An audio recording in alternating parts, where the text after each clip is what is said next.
The Human Falls asterisk. The sky was burning. Captain Jace Cole fell through the thick red clouds, his small escape pod spinning out of control.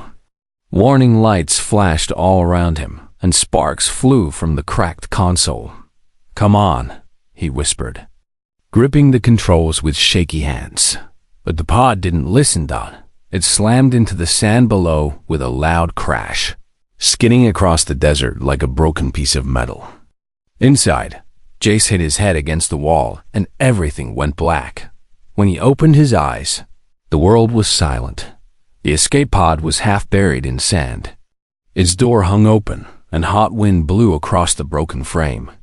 Jace tried to move, but pain shot through his leg and side. He looked down.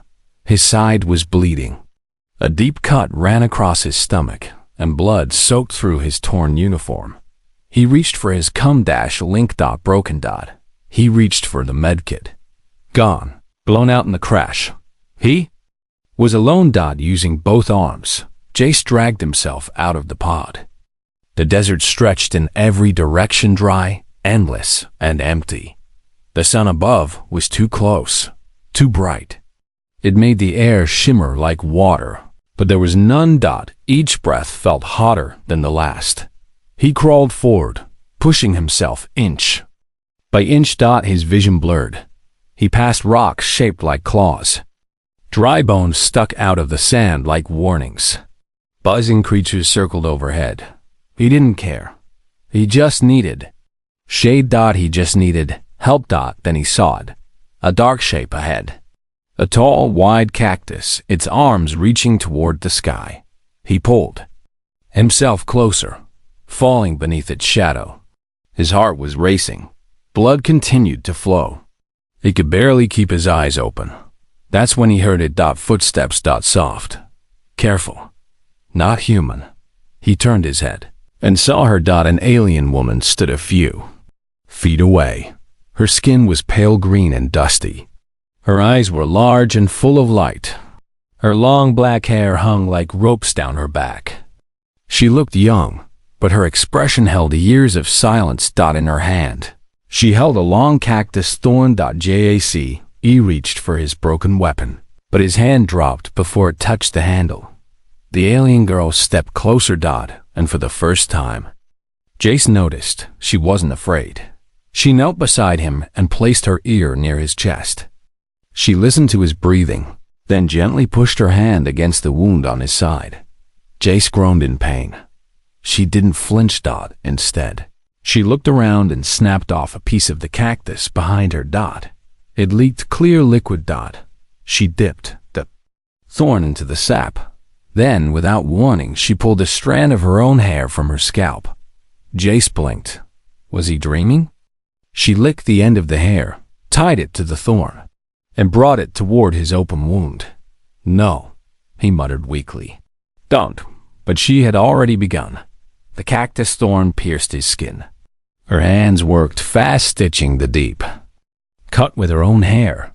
Each movement was quick, practiced, and without fear. Jace screamed.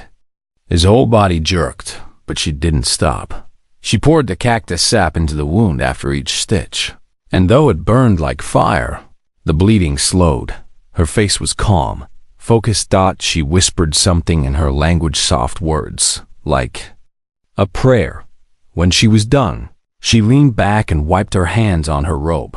Jace was barely conscious, but before he passed out, he looked into her eyes. They weren't cold. They weren't cruel. They were kind. He blacked out. The next time Jace opened his eyes, the sky was darker. The sun had dropped and the air was cooler. He was lying on soft sand, and the alien girl was building a small fire nearby using dry sticks and cactus bark. She noticed he was awake and walked over. She placed a small piece of roasted root in his hand. Food. Jace stared at her. "Why? Help me," he asked, his voice rough and weak. She didn't answer. Instead, she picked up the cactus thorn and the strand of hair she had used to save him. She held them up between her fingers, then touched her chest. Then she pointed at him. The message was simple. This, for you. Jace didn't know her name. Didn't know where he was. Didn't know why she helped him. But one thing was clear. He was still alive because of her, and he wasn't sure if he deserved it. She tore her hair when Jace woke up again. The fire was out. The stars above him were brighter than any he had seen before. The desert was quiet, but not peaceful. Strange sounds echoed in the distant house, scratching, whispers of creatures moving through sand. He turned his head slowly. The alien girl was sitting beside him, still awake, still watching. Her eyes studied the horizon, alert and focused. She had not slept. Jace tried to sit up.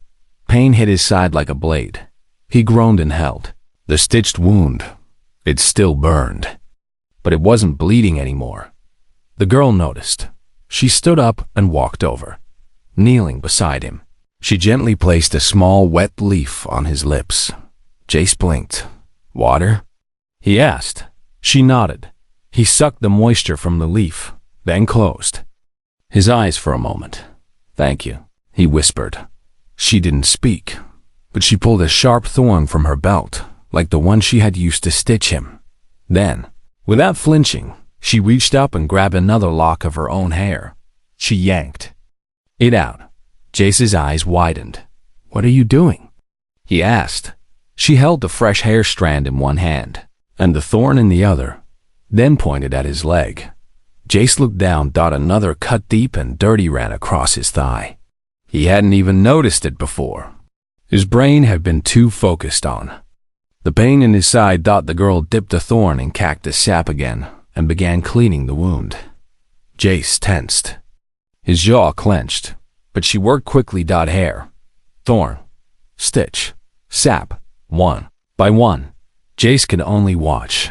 This alien girl alone, in a deadly desert, was using her own body to patch up a human stranger. No language, no reason, just instinct. Kindness. As she worked, the wind grew louder. She looked up suddenly, ears twitching, then grabbed Jace's arm. She pointed at the horizon. Dark shapes moved across the dunes, fast, crawling on too many legs. Their eyes glowed red in the moonlight. Desert beasts. Hunters. Jace tried to stand, but fell back. He couldn't run, but she could. Instead, she pulled a curved blade from her belt and stepped in front of him. She wasn't going to leave him behind. She was going to protect him. The creatures crept closer. Low growls echoed through the night. The girl made a high, sharp sound from her throat. One of the beasts stopped. She threw a burning stick toward them. They scattered, afraid of fire. Jace watched in awe. "She's not just a healer," he whispered. "She's a warrior." Once the creatures disappeared into the dark, she returned to him. Her breathing was heavy, but her face was calm. She helped him sit up, then pointed at the stars. She drew lines in the air with her finger, connecting points of light. A map. Jace. He understood. She was showing him the way. "Are you going to take me somewhere?" he asked. She nodded once. He looked at her again, really looked. Her skin was scratched. Her feet were bare. She had no armor, no weapons except for thorns and a knife. But she had saved him twice and given part of herself to heal him. "Who are you?" he whispered. She looked into his eyes and placed her hand on her chest. "Nira," she said. Her voice was soft but strong.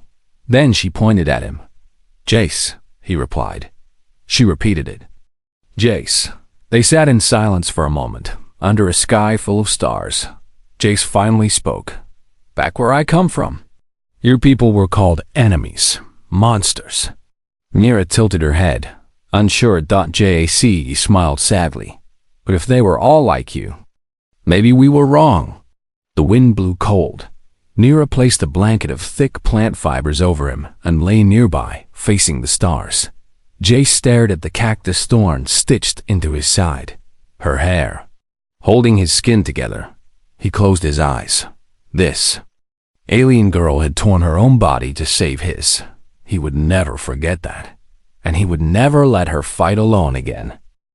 The Desert Walk *. The morning sun rose quickly over the dunes, and with it came the heat. Jace groaned as he tried to sit up. Every part of his body ached. The stitched wounds pulled tight against his skin.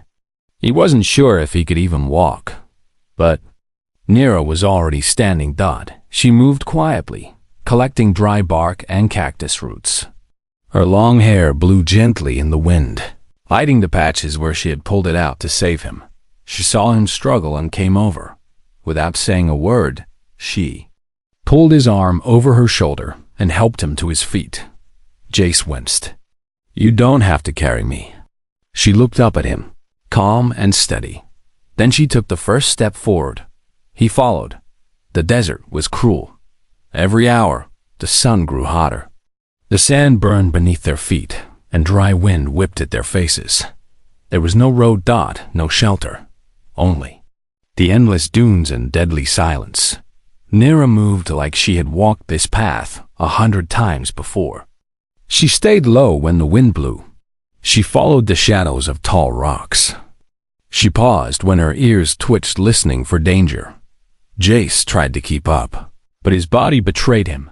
He stumbled. She caught him. Again. And again. At midday, they found shade under the remains of a crashed shuttle, its metal ribs sticking out like broken bones. Nira helped Jace lie down. She opened a small pouch and took out cactus leaves soaked in water. She pressed them against his forehead. "Thank you," Jace whispered. She said nothing, but her eyes were kind. As he rested, he watched her. She knelt a few steps away, using her knife to peel bark from a desert root. Then she crushed the bark between 2 stones until it turned into a soft paste. She looked at his leg.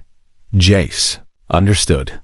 He nodded. She gently rubbed the paste over his thigh wound. It stung at first, then cooled the burning skin. "Where did you learn this?" he asked. Nira pointed to the sky. Then touched her heart. Jace understood again. "Your people taught you?" She nodded. Then looked away. There was pain in her eyes. Later, they walked again. Jace leaned on a branch Nira had shaped into a crutch. Each step was slow. Painful. But he kept moving. Because she kept moving. In the distance, black shapes flew across. The sky drones. Jace's heart raced. Those are human searchers. Or worse. Nira grabbed his hand and pulled him into a cave, hidden behind a rock wall. They waited in silence. The drone passed by. Didn't stop. Didn't scan. Gone. Jace exhaled. "You saved me again." Nira gave him a tired smile. That night, the stars returned. They made camp under a flat stone ledge. Jace sat beside a small fire as Nira hummed a strange melody. It was soft, like a lullaby. He looked at her and said, "You've done more for me than anyone back home ever has." Nira looked surprised. He nodded slowly. "I was just a soldier. A number. I followed orders. I never thought an alien would risk their life for mine." She reached over and touched the thorn-stitched wound on his side, then pointed to her hair. Face was serious. "You live," she said softly. Then she touched his chest. "You're strong." Jace's throat tightened. He hadn't felt this way in years. Safe. Connected. Alive. He looked up at the stars and whispered, "Where are you taking me?" Nira picked up a stick and drew a symbol in the sand, an oval with a dot in the center. Then, she drew a line leading to a mountain. She pointed to the mountain. "A place?" Jace asked. She nodded. "Safe?" She nodded again. Jace smiled weakly. He laid back on the warm stone and stared up at the sky. Somehow, he knew he wasn't just surviving. He was changing. As sleep took him, he whispered, "Thank you, Nira." And though she didn't answer, she stayed awake once more, watching over him, her hand resting on the same knife she had once used to protect him. Her secret past. The sun had not yet risen, but Nira was already awake. She stood at the edge of the rocky cliff, looking far into the distance. The desert below was still, waiting. The sky above slowly shifted from black to deep blue. Behind her, Jace slept quietly. His breathing was calm now. The worst of the fever had passed. The wounds on his side and leg had started to heal, but his body was still weak. Nira's eyes were heavy. She had barely slept for days, but rest would have to wait. When Jace finally woke, he found her cooking something over a small flame-roasted plant roots mixed with cactus sap. It didn't smell like much, but to him, it was a feast. "You've been up long?" he asked. She nodded. Jace looked at her tired face. "You need rest." Nira just smiled softly and handed him the food. He took it, grateful. "You've been helping me from the start. I don't even know why." Her smile faded. She sat down across from him, silent for a moment. Then she reached into a small cloth bag and pulled out a folded piece of cloth. Carefully, she opened it. Inside was a small stone pendant, old, worn, with strange symbols. She held it up for him to see. "This," she said, "my family." Jace frowned. "That stone?" She touched the symbol. "My people." "Gone." Slowly she began to draw in the sand. Stick figures. A tall building. A cage. A small figure inside. Then she drew a man with a whip. Beside him, a human soldier. She pointed at herself. "I was caught," she said, "by humans?" Jace asked. She nodded slowly. Jace looked down. Ashamed. Nira wasn't finished. She drew another picture herself escaping, running through fire, hiding in the desert. Then she looked at him. "You." "Same clothes." He understood. He was wearing the same kind of uniform as the soldiers who once hurt her, and yet she still saved him. "I didn't know," Jace whispered. "I didn't know what they did to you." She looked away, eyes wet. "My sister," she said, her voice trembling. "They took her." Jace's heart ached. "I'm sorry." Nira wiped her tears. She wasn't someone who liked to cry, but now he saw her fully. Not just a survivor. Not just a healer, but someone carrying pain too deep for words. He reached out and gently took the pendant in his fingers. "I promise," he said, "if I ever get back, I'll tell them what you did for me, what you've suffered." Nira looked at him with tired eyes. "Words, not enough," she whispered. Jace nodded. "Then I'll show them. I'll protect you, like you protected me." They sat in silence for a while, the wind brushing across their faces. Then Nira stood. She pointed toward the mountains. "Close now," she said. "Safe place. We go." Jace got up, legs shaking. But this time, he didn't lean on her. He wanted to walk on his own. Not just to survive, but to honor her strength. As they moved through the canyons, Jace saw something change in Nira. She was quieter, her steps slower. Her eyes scanned the horizon, more carefully than before. "Are we being followed?" he asked. She nodded once, then pointed to a ridge behind them. Jace squinted. Something was there. A shadow, moving fast. He reached for a rock and tightened his grip, but Nira shook her head. She placed her hand on his. "Run," she said. They turned sharply into a narrow cave path. Jace followed her through twisting tunnels carved by wind and time. The walls glowed faintly, painted with old markings, symbols of her people. Finally, they reached a chamber deep inside the cliffs. It was dark, but warm. A hidden place. Nira touched the walls gently. "My home, long ago." Jace looked around. "You lived here?" She nodded. Then walked to a corner and sat down, holding the stone pendant. She looked at him. "This, all I have." Jace knelt beside her. "Not anymore," he said. "Now you have me." She didn't reply, but she leaned her head against his shoulder. And for the first time, Nira let someone carry a piece of her pain. The ambush asterisk. The air inside the cave was still. Jace and Nira sat close together, their backs against the smooth stone wall. A small flame flickered in the center of the chamber, casting soft shadows around them. It should have felt safe, but Nira was tense. Her eyes never stopped scanning the entrance. She could feel it in her bones. They were being hunted. Suddenly, a sharp sound echoed through the cave.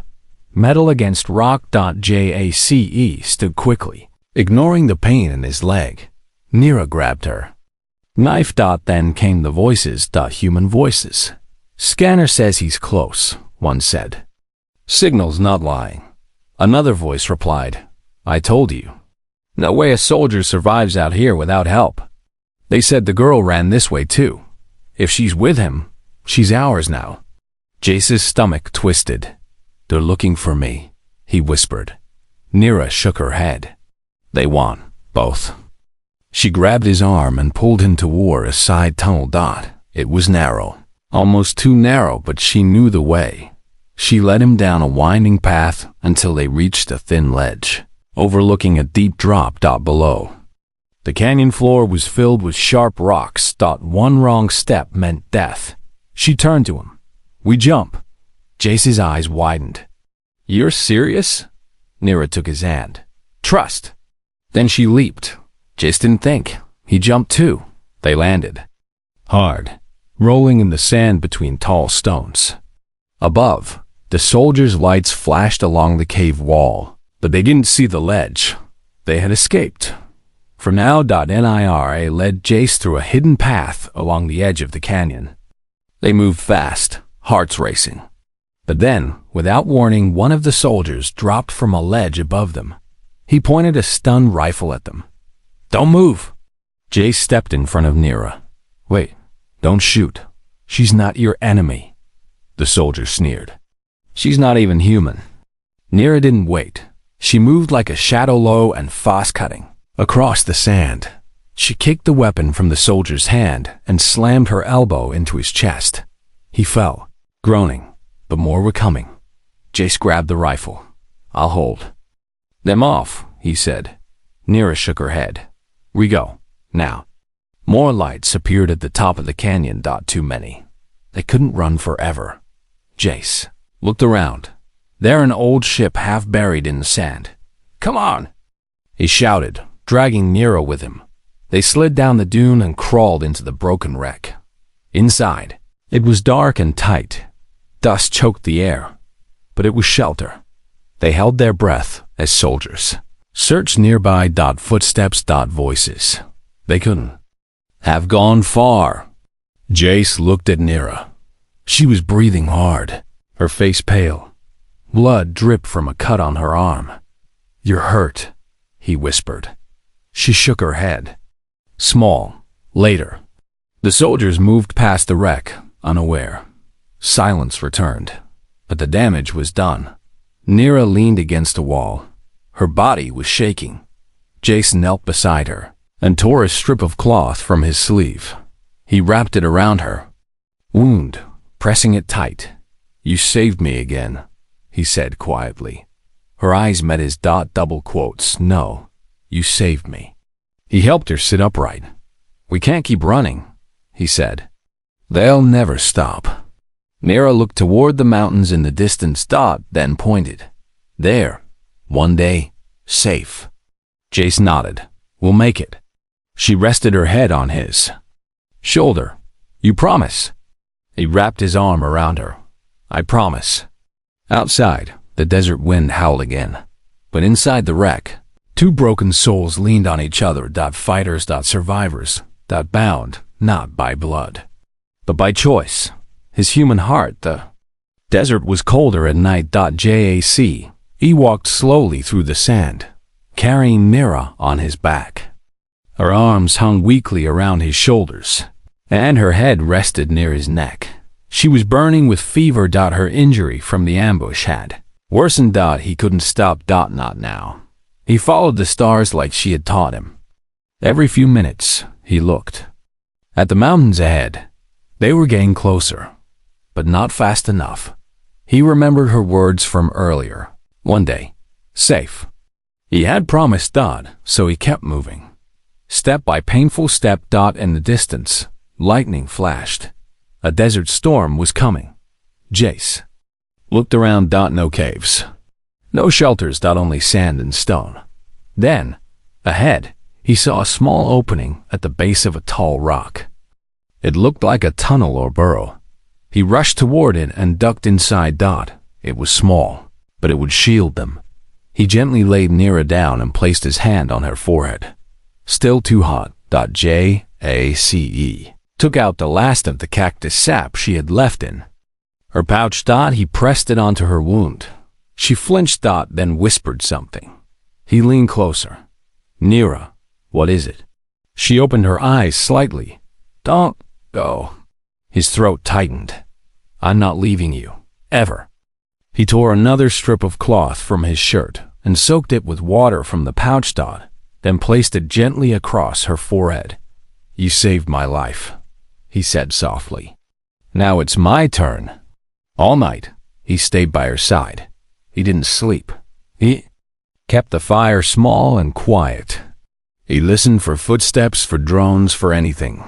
But all he heard was her breathing. When morning came, Nira stirred. Jace helped her sit up. She was still weak, but the fever had dropped.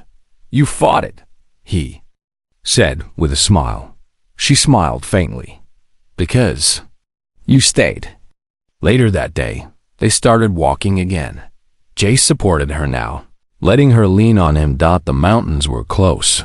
He could see green at the edges. Plants, water, life, a new world. As they walked, Nira looked up at him. Why care so much? She asked. Jace didn't answer at first. He looked at the ground, thinking. Then he said quietly, because back home, I was a soldier. I followed orders. I thought I was doing the right thing. But I never helped anyone. I just survived. He looked at her. You showed me something different. They walked in silence for a while. Then Nira spoke. Not all humans. Bad. He looked at her and smiled. And not all aliens are enemies. She laughed softly. It was the first time he had heard her laugh. It was gentle and full of light.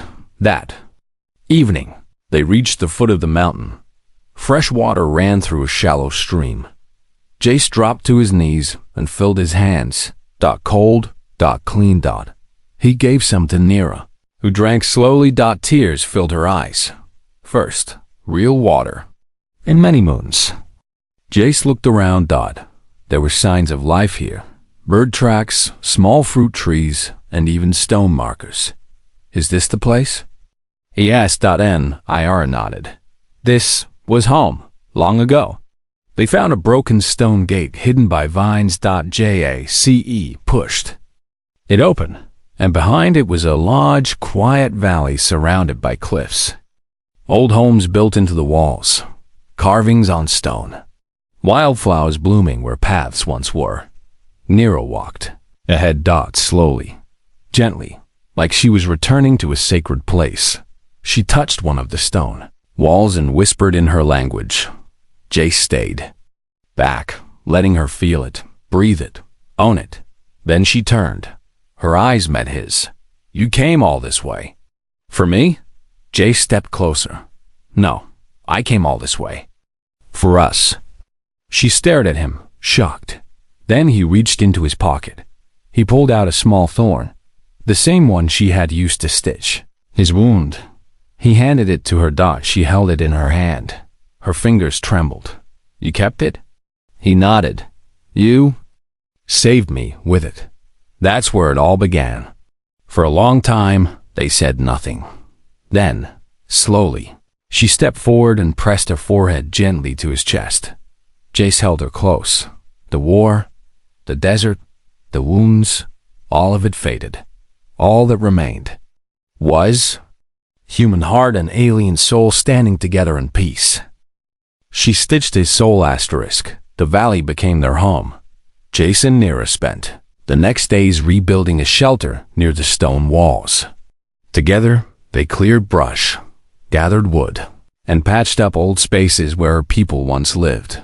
There was no electricity. No machines. No noise. Just quiet wind, warm sunlight, and the soft rustling of trees. For the first time in years, Jace felt peace. One morning, Jace woke up early.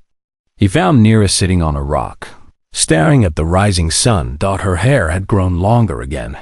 The strands she had pulled out to save him were now soft curls moving in the breeze. She heard him behind her. Without turning, she said, "I used to watch the sun with my sister." Jace sat beside her. "She would sing," Nira added. "A little song every morning. Can you still remember it?" Nira nodded. But she didn't sing. She just closed her eyes and smiled sadly. Jace reached into his pack and took out something.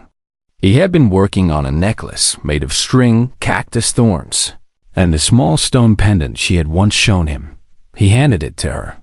She looked at it with wide eyes. "You made this?" He nodded. "With the same thorns you used on me." She held it to her chest. Then looked up at him. "Why?" Jace smiled. "Because you didn't just stitch my wounds, you stitched me. My soul. I was broken before I met you. Lost. Empty." He paused. "But you gave me life again." Nira didn't speak. She leaned forward and hugged him tightly. In that moment, no words were needed. The wind spoke for them. The trees whispered peace. Later that day, a strange sound echoed in the valley. A human aircraft. Jay stood and looked to the sky. A small scout ship flew above. Scanning the ground. They found him. Again. But this time, he wasn't sure he wanted to be found. The ship landed far across the cliffs. A single drone rolled into the valley and beeped. "Captain Jace Cole," it said in a mechanical voice. "You are requested for pickup. Repeat, you are found." Nira stepped behind him, watching. He turned to her. "They know I'm alive." She said nothing. "I could go back," he said softly. "I could tell them the truth. About you. About everything." Nira looked at the mountains. Then back at him. "You choose." Jace looked at the drone. Then at the place he now called home. Add. The woman who saved his life, not once, but over and over again. The one who gave him purpose. He stepped forward. Then picked up a rock and smashed the drone.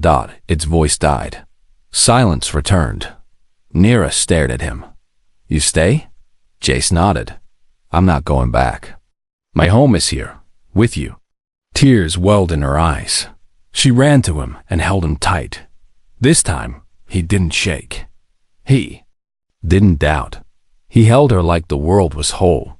The sun set that evening in golden silence. Jace placed the necklace around her neck. She smiled. "You are strange," she said softly. He laughed. "I get that a lot." Then he looked at her with deep eyes. "But you're the reason I'm still alive." From that day on, the human and the alien lived side by side. They rebuilt more of her old home. They planted small crops. They marked a tree with both their names written. In 2 languages, they built not just a life, but a future. And sometimes, in the quiet nights, Jace would hold the thorn that once stitched his skin and whisper to the stars, "She didn't just save my life. She stitched my soul with her hair, and I'll never forget that."